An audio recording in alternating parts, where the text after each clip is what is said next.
We find it disappointing that councils are using a blunt instrument in order to allegedly improve standards.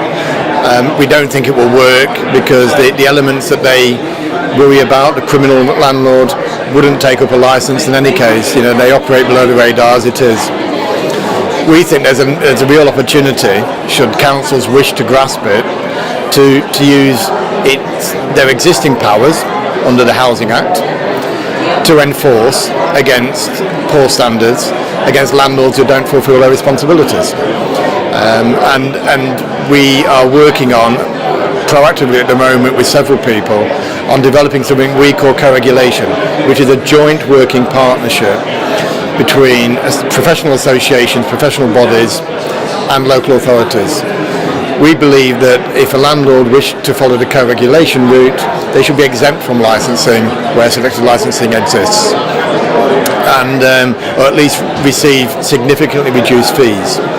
And we are beginning to gain some momentum with this argument.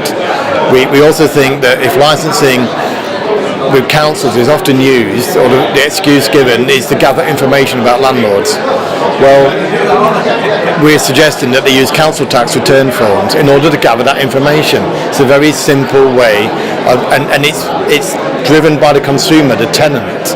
So you're not relying on the landlord to tell you, you're relying on the tenant, the occupant, to tell you the tenure of that property, and if it's rented, who the landlord is.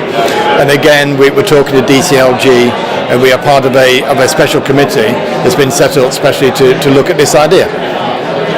So co-regulation is a viable alternative to licensing, and we have got a scheme based on the best principles of co-regulation currently in place in Liverpool, where they introduced citywide licensing. It's not ideal from our perspective, but I think it does give us a chance to test the market and to prove that it can work.